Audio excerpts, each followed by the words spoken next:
What's up, everyone? I'm excited to share with you my DIY pressure washer detailing setup that I have here in my garage. I've posted a couple videos about this over time. I actually showed you guys when I first built this, when I just had the power washer here up on the wall, mounted or paired with the Cox reel here. I've since added stuff to it, namely this vacuum and a couple of other accessory items here as well. So I'm going to take you through the evolution of this, kind of share with you where I'm planning to go with the setup overall. And then I also want to share with you guys kind of my thoughts on painting this.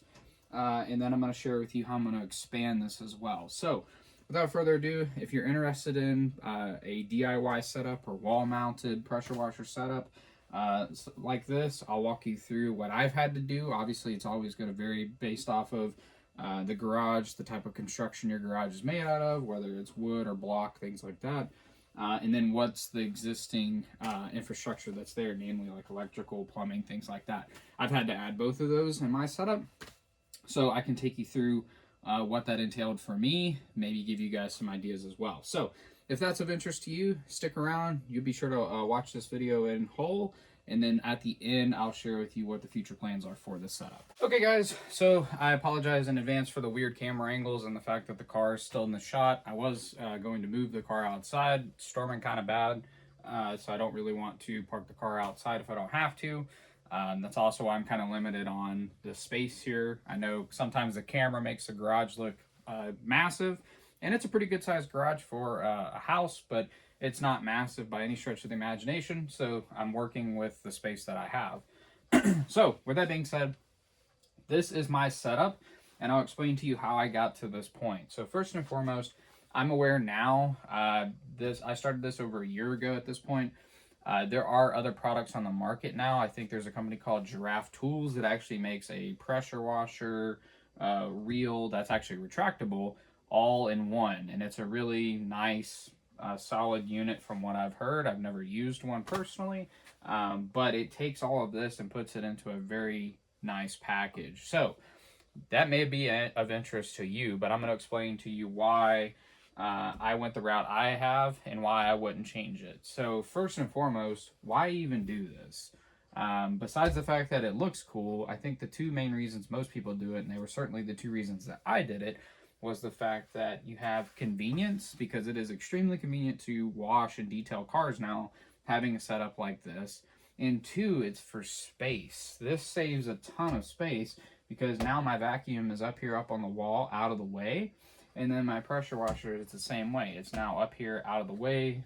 The hose is up here on the wall too. It's not coiled up somewhere. So it saves a ton of space getting as much of this stuff up on the wall and off the floor and out of cabinets. So it takes a space that really probably wouldn't be used otherwise and turns it into usable space. Convenience is also one of those things that get really overlooked, because the reality of it is, by making it so much easier to access the vacuum and the power washer, you're more apt to do it.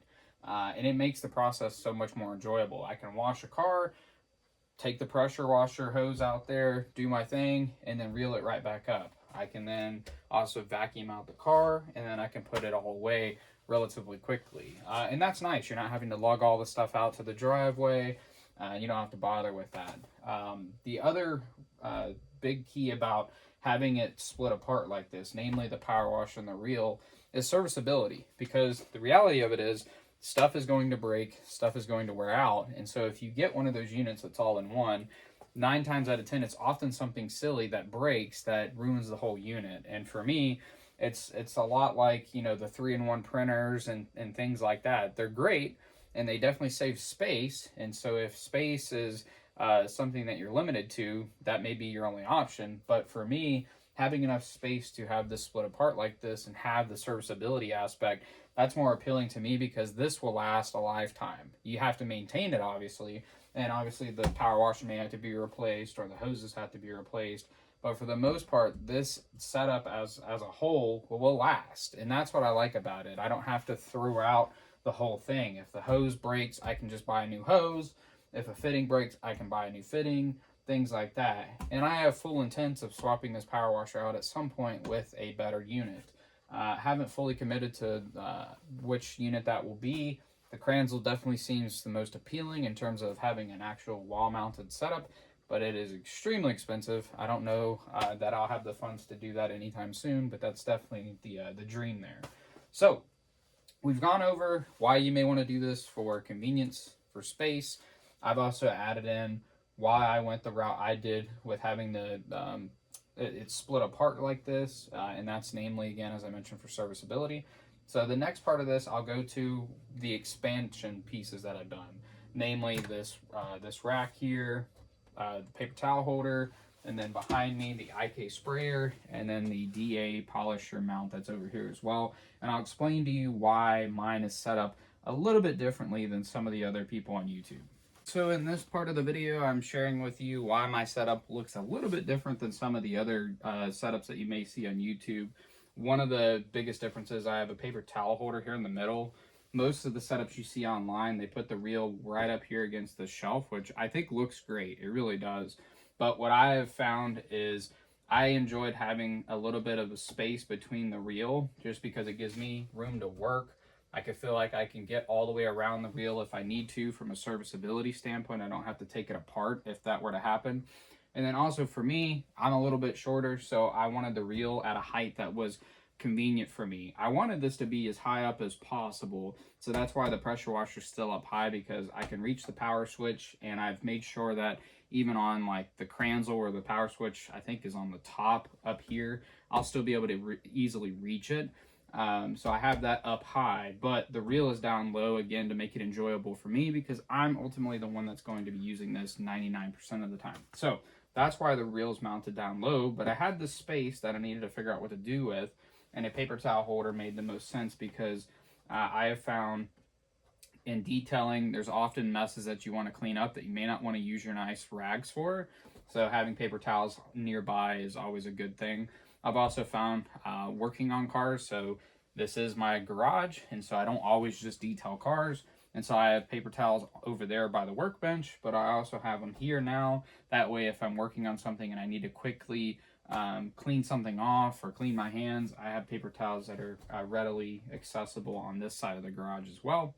But that's to explain why mine's a little bit different than others. Again, it's your setup, tailor it how you want it. I get aesthetics are a big part of, you know, a setup like this, but at the same time, functionality is a big piece of it too. So make sure it's functional for you first and foremost.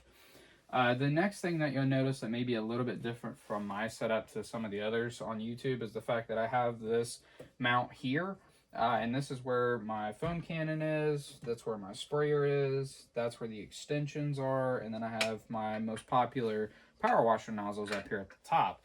Why did I go with this particular setup? Completely honest with you, it was cost. I'm trying to do this as budget friendly as possible, and so I'm always looking for deals on different setups. And there's a plethora of these brackets on Amazon, I think AliExpress, and a couple of other websites as well. I don't know who exactly makes these things. Again, they're made by probably one manufacturer and sold by thousands of sellers. I just tried to figure out who had the cheapest price. And so ultimately this one popped on sale on Amazon at one point, and I snatched it up because it worked for what I needed, which is keeping it in a very small package like this, but having the key things that I needed to mount, such as the foam cannon and the sprayer. Those are the two most important things. So you're going to tailor this to what you need, your garage. And so I would encourage you to research all the different mounting options that are on the market. There's a ton of them, and so you can configure this in all sorts of different ways. And so I would definitely encourage you to do that. But so far, this cheap little powder coated mount from Amazon has worked great. The next thing that's a little bit different is I actually have some sprayers that are here on the wall. At some point I want to get another bracket like this and put one by the workbench for different solvents and things like that that I use for like working on the car, working on the house, things like that.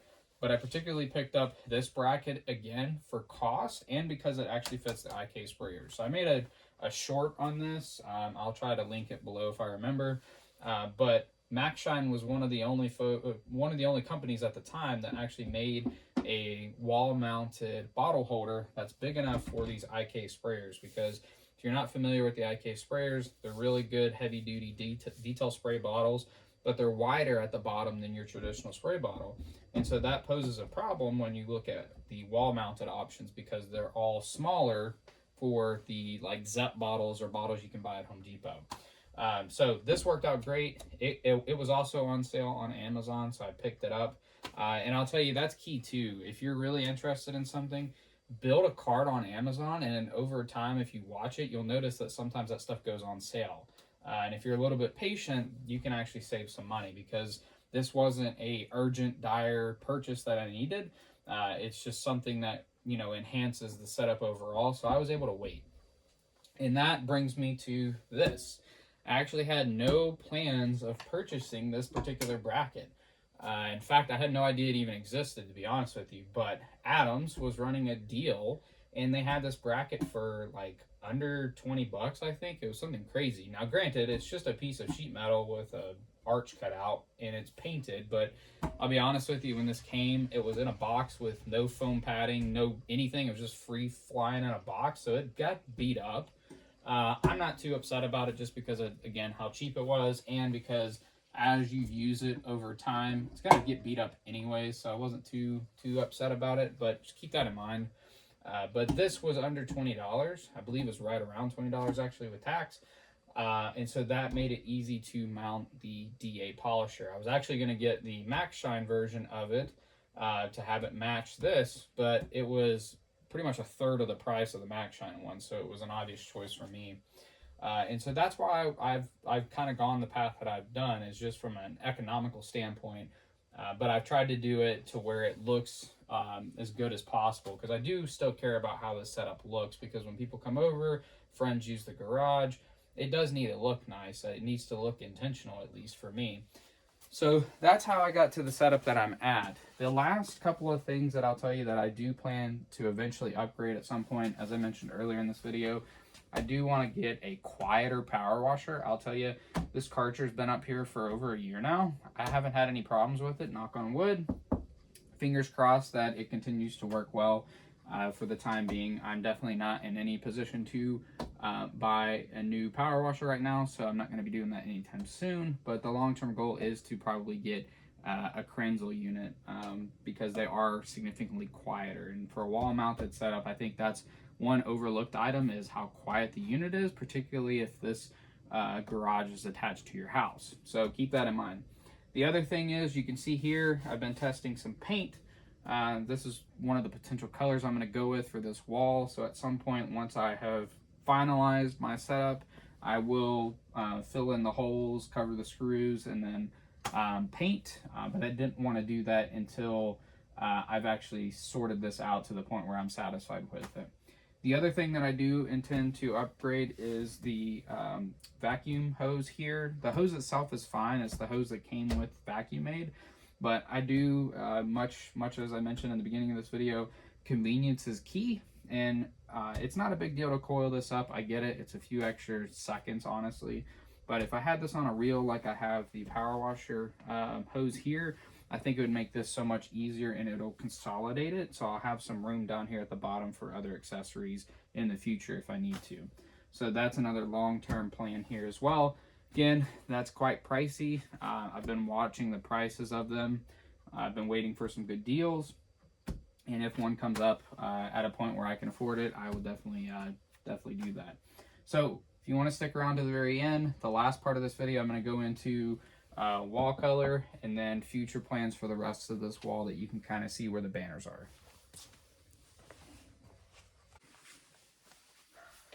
Okay, so if you've made it to this part of the video, I really do appreciate it. Appreciate you sticking around to the end. So as mentioned, possible paint colors. This one is actually called Harbor Gray. It's a pretty popular color online for garage setups. I'm considering that. I'm considering Battleship Gray, Spaceship Gray, and then there was one other one I can't think of off the top of my head, but it's all going to be gray. I'm going to keep these doors white, at least for the time being. They are insulated doors, so I don't really want to mess with them. I could paint them because the backs are metal, but the plan is to have this wall all the way down. I'm going to take the banners down, paint it gray. At some point, I made a video about options to do the ceiling. At some point, I'm either going to sheetrock or do paneling of some sort on the ceiling, mainly to keep the insulation from snowing down on the cars and everything. But once I do that, I will paint the ceiling black. So that'll be the color scheme here for the garage. I think with the blues and the stainless steel and the red over there on the brackets, I think it'll really pop. And then I will go over really quickly the things that you need to take into account if you want to do this yourself. And so I made a mention early in this video that it's going to vary depending on the materials that your house or the garage is made out of. So if you have a block or concrete wall, which I do on that side, this can get a little bit complicated in terms of mounting, but the good thing is block is usually solid, and so it's a little bit easier to mount things like this reel that really require a lot of bracing to mount for a wood wall. You really won't have to do that as much in a block wall. But things that I've had to go through. First and foremost, you'll notice that there's a solid sheet of plywood in this section of the garage. And you can probably tell over there that it's just back to regular sheetrock. And so you may ask, why did I do this? Well, first and foremost, it gives me a solid sheet of plywood. It's pretty thick plywood. So it gives me a pretty significant mounting area, so I don't have to rely on just where the studs are. So the plywood is screwed through the sheetrock and then directly into the studs using some pretty beefy anchors. And so I have it mounted to all the studs that are behind this this piece of plywood, so that adds some strength. And then in addition to that, I tried the best I could to get things like the vacuum and the shelving to hit the actual studs too, and they're mounted with really long screws, so I don't have to worry about those really going anywhere. Things like this reel doesn't really matter. They can screw directly into the plywood, and the plywood's thick enough to give enough strength to hold that.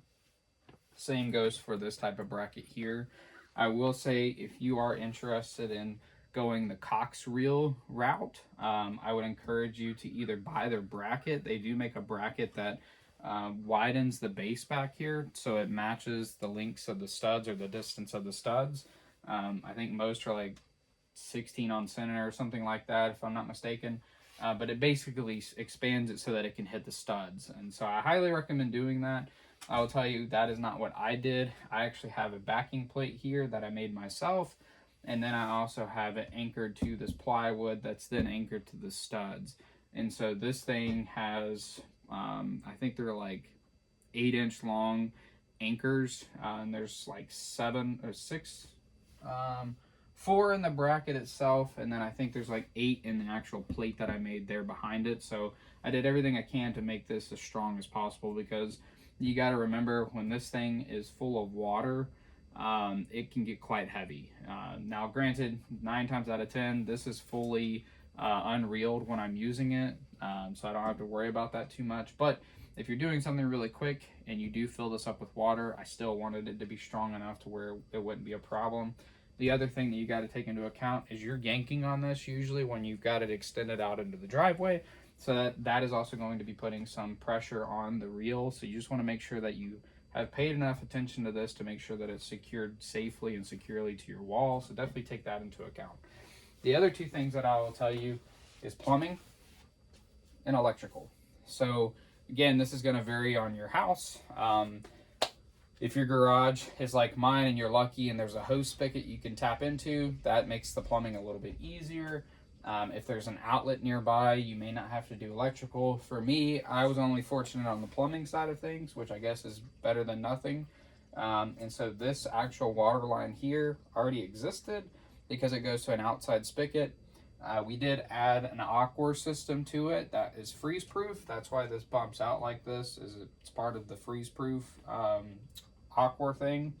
But then what we did was we tapped into the water line and just added a spigot here to fill the buckets, and then a spigot up here to work the power washer. So that's something to keep in mind. If you can do it yourself, it certainly saves a lot of money. That's what I did. But if you're not able to DIY it, you may want to factor that into potential costs, because plumbing is not cheap. The last thing is electrical. And so again, this is going to vary based off of your house. There may be outlets there. You probably want to check to make sure that the outlets can handle the load that you're putting on them. I didn't have any electrical over here on this side of the garage because it's right here at the end of it. So in regular use cases, there's not much use for electrical outlets here. But I did actually paid an electrician to come out, and they ran me two 20 amp circuits. They're separate circuits, one for each side. So I have a 20 amp for the vacuum aid, which is honestly overkill, but with vacuums, you've got to also take into account load and things like that. So I went with the 20 to be safe. And then on the left-hand side is a separate 20 amp load as well, or 20 amp breaker, I should say. And that's actually for the power washer, again, taking into account for load. And knowing that eventually I would like to get the Kranzel, it actually suggests that you have a 20 amp breaker for it specifically. So kind of future-proofing this as well. But this is my setup as a whole. I hope you guys have enjoyed the video. If you are interested in doing a setup like this yourself and you have questions, feel free to reach out. I'm happy to answer the best I can. This is a complete DIY setup as mentioned. So I've pieced together the parts from various vendors, and so that's something to take into account. I don't know that I'll necessarily make a parts list again because of that fact, since I've assembled it through a lot of different platforms. I've used Amazon, I've used Walmart, I have used Obsessed Garage, and I'm trying to think. I think I used a couple of parts stores as well. For little odds and ends, and then of course Home Depot. But if you have a specific question about something that is here, I will do my best to find the link to either the exact product I purchased or one that's comparable so that you can get the same one if that's something that you're interested in. If you do have questions about my setup or a particular item in general, put it in the comments below. I'll do my best to answer those questions for you. Really hope you guys enjoyed this setup, and we'll see you guys in that next video.